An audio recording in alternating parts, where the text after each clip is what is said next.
Kita beralih ke informasi selanjutnya, pemirsa. Mengantisipasi 9 potensi konflik sosial yang menghantui jalannya pemilihan kepala daerah serentak di Sumatera Selatan, Kapolda Sumsel Irjen Pol Andi Rian Jayadi akan lebih meningkatkan pengamanan yang ada di daerah. Hadirin dimohon duduk kembali. Terima kasih.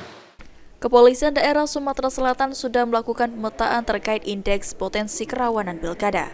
Hasilnya, ada 9 potensi konflik sosial yang dapat timbul dan mengganggu jalan pilkada 2024.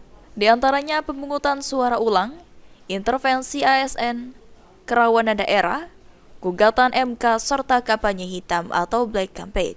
Atas dasar tersebut disampaikan Kapolda Sumsel Irjen Pol Andi Rian Jayadi, Polri menyebutkan, jika indeks potensi kerawanan pilkada Sumatera Selatan berada di urutan ke-8 sebagai provinsi paling rawan saat pilkada dengan tingkat kerawanan sedang. Polri menyebutnya indeks potensi kerawanan, bukan indeks kerawanan, tapi potensi kerawanan.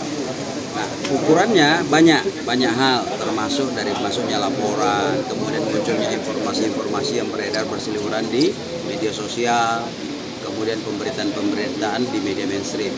Nah, tentu ini menjadi perhatian kita semua.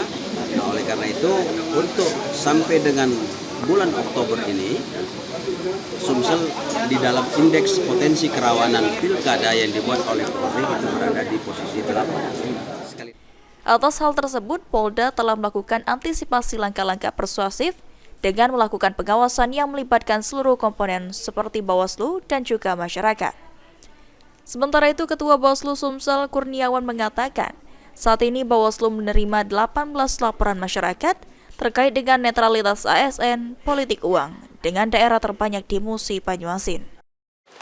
Terkait untuk kerawanan daerah mana aja kalau kita petakan? Ya, kalau kondisi saat ini kalau lihat dari laporannya Musi Banyuasin yang saat ini banyak laporannya. Berapa laporan terkait, ada 18 laporan. Itu termasuk netralitas ASN, politik uang, terus ada kampanye melibatkan anak-anak. Nah, itu yang sekarang lagi diproses oleh Bawaslu Musi Banyuasin. Jadi untuk saat ini memang yang paling banyak itu di Musi Banyuasin. Laporan itu saat ini telah diproses oleh Bawaslu Musi Banyuasin dan juga daerah yang menerima laporan. Ilham Mayuri, PAL TV.